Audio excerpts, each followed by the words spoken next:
और अब अंत में कुछ और लोग जो दिल्ली की सड़कों पर घूम रहे हैं, दिल्ली के मौसम का आनंद ले रहे हैं और यंग भी है, इनसे मैं बातचीत करता हूँ। असल में आज का मेरा मुद्दा ये है कि ये नॉर्थ और साउथ की पॉलिटिक्स को लेकर के ये जब से इलेक्शन के रिजल्ट आए हैं, बीजेपी और जो बीजेपी के अगेंस्ट पार्टीज़ हैं वो देख रहे होंगे आप बातचीत में कि नॉर्थ में खाली बीजेपी जीतती है, साउथ में क्यों नहीं जीतती।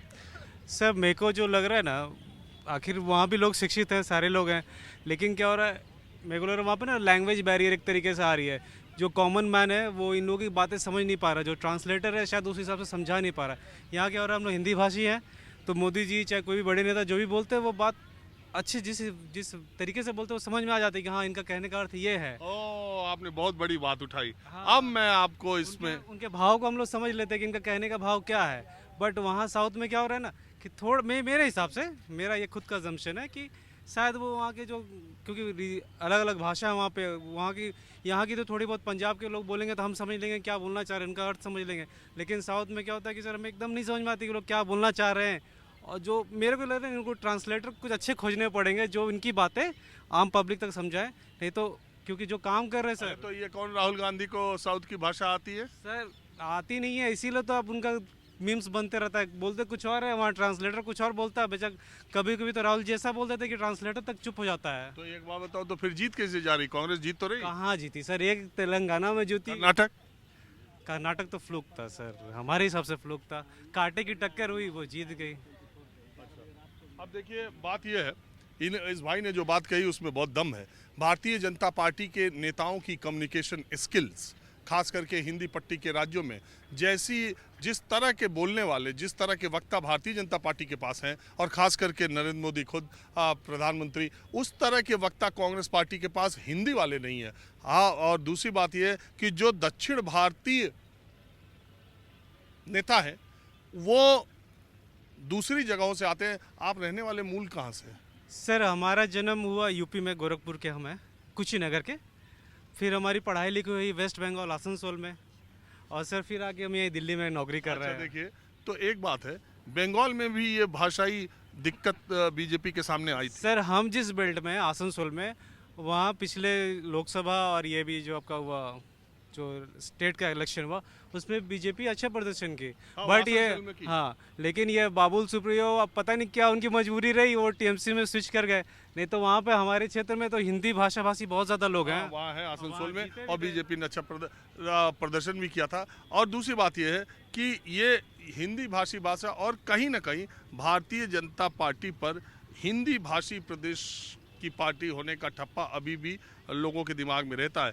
लेकिन दक्षिण भारतीय नेताओं के बयान उत्तर भारत में और हिंदी पट्टी में और ज़्यादा लोकसभा सीटों पर भारतीय जनता पार्टी उसको भुनाने के लिए, या उन बयानों से इधर की भावनाओं को इनकैश करने के लिए बीजेपी, तो ये उत्तर भारत और दक्षिण भारत का जो विवाद है, इस पर मैं थोड़ा एक आध लोगों से, क्या नाम है आपका? जी मेरा संजय राय नाम हुआ, कहाँ के हैं? बिहार से रहने वाले हैं, वैशाली जिला। तो ये उत्तर भारत और दक्षिण भारत का जो बिना मतलब का सियासी लोग बयान खड़ा कर रहे हैं, इसका कोई मतलब है?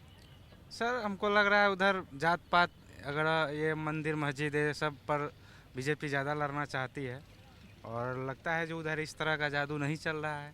और हमारे बिहार यूपी में मंदिर मस्जिद वगैरह इस तरह का जो जितना भी जात पात इस अगड़ा पिछड़ा, जी पिछड़ा अति पिछड़ा, जी जी इस तरह का मतलब जी जी हाँ हाँ सर, इस तरह का मुद्दा लेकर के, और वहाँ क्या बोल पर रहे थे बताओ। सर देखिए, बिहार है, यूपी है, चाहे उत्तर भारत का जो भी राज्य है, तो इसमें धर्म, देखिए विकास जो हो रही है अभी भाजपा की सरकार ठीक कर रही है। धर्म के साथ विकास हो तो और अच्छी बात है। धर्म के साथ अगर विकास है तो क्या कहाँ खराब हो रहा है सर? बात बताइए मेरे को। तो दक्षिण वाले क्यों नहीं समझते? दक्षिण भारत समझेंगे, अब 2047 तक सब लोग समझ जाएगा, उत्तर भारत भी और दक्षिण भारत भी। 2047 तक समय दीजिए बस। हाँ, थोड़ा भूसा है, मतलब उसको खाली कर रहा है। जब अब मोदी जी करेंगे, फिर आने वाले समय में अगर योगी जी को मौका मिले तो वो भी करेंगे, तो भूसा तो खाली होगा। फिर एक बार फिर से जो है भारत जो है अखंड भारत बनेगा। सबसे ज्यादा इंडस्ट्रियल ग्रोथ उधर की, सबसे ज्यादा एग्रीकल्चर की ग्रोथ उधर फिर की, धर्म के ऊपर सवाल क्यों सबसे उठाते ज्यादा जीडीपी उधर की, सबसे ज्यादा तेजी से विकसित लोग उधर के, बेंगलुरु और हैदराबाद में सबसे ज़्यादा उत्तर भारत के हाईटेक मतलब बीटेक लोगों को और आईटी सेक्टर के लोगों को नौकरियां दी दक्षिण भारत ने। तो आप किस आधार पे सबसे ज़्यादा साक्षरता दक्षिण भारत के राज्यों की? तो देखिए वो कुछ भी हो, अब वहाँ पे काम कौन करते हैं? वहाँ के जो इंजीनियर है वो कहाँ के है? उत्तर भारत के हैं कि नहीं है? आप बताइए, यूपी बिहार के हैं कि नहीं है? मतलब आगे हैं। हम बिहार के हैं। अभी आपने साउथ के किसी बीटेक वाले को बिहार में कितने लोग नौकरी करते हैं? तो नहीं करते। ये देखिए, ये तो नाकामी बिहार सरकार की भी है।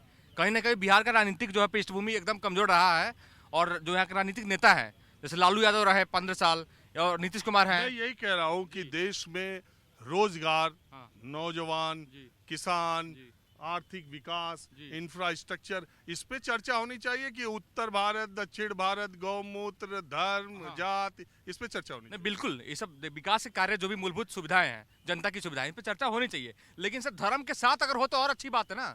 धर्म का ऊपर टिप्पणी करते हैं कि नहीं साउथ में? जो अभी हाल ही में कर्नाटक के, तमिलनाडु के जो उनके बेटे ने कहा था, तो धर्म के नाम पर टिप्पणी करके यही ना, ये साउथ वाले ही चालू करते हैं। ये विवाद जो है साउथ वाले चालू करते हैं। यहाँ पे तो ऑलरेडी धर्म के साथ विकास हो रहा है, यूपी हो चाहे अदर स्टेट सेक्टर होता रहा। उत्तर भारत जो है पिछड़ा बिहार में। हाँ, बिहार में तो बर्बाद कर दिया बिहार को। कभी लालू जी ने और कभी नीतीश जी ने, मैंने तेजस्वी यादव कभी पापा, और अब चाचा कर रहे हैं बर्बाद बिहार को। तो नीतीश जी को तो 15 साल बीजेपी ने ही दिया। हाँ, 15 साल कहाँ से दे दिया? 15 साल सीएम उन्होंने ही बनाए रखा ना। जी जी जी। तो वो मत देखिए, वो पहले तो उनका सोच विचारधारा अलग था, लेकिन जब 5 साल काम हुआ, 2005 में नीतीश कुमार की सरकार बिहार में बनी, 5 साल जो बहुत तेजी से काम हुआ, रोड का काम हुआ, बिजली का काम हुआ, नल जल योजना, जो भी काम हुआ, लेकिन जब से पलटी मारने लग गए, अब बीजेपी ने तो साफ साफ मना कर दिया। गृह मंत्री अमित शाह जी गए थे बिहार में। अरे यार 2005 से 10 उनका पहला कार्यकाल था, 10 से 15 भी तो बीजेपी ने साथ दिया। हाँ, 10 तो काम हुआ सर, काम क्यों नहीं हुआ बताइए? जब तक बीजेपी के साथ रहे काम किया, जब चले गए बेकार हो गए। नहीं, फिर जब से पलटी मारने लग गए इधर उधर, पलटू चाहता उनका बोला ही क्या? कुर्सी है बचाते। हाँ, खाली कुर्सी कुमार उनका नाम है, नीतीश कुमार जी का, कुर्सी कुमार ऑफ बिहार। तुम पलटू कुमार कह रहे हो और उनके लोग कहते हैं वो पटकू कुमार है। हाँ। जब चाहते हैं बीजेपी को पटक देते हैं। मैं नहीं कह रहा, पूरी बिहार की जनता कह रही है। जब चाहते आरजेडी को पटक देते हैं। बहरहाल माहौल क्या, हमें बस आज इतना ही। अगले एपिसोड में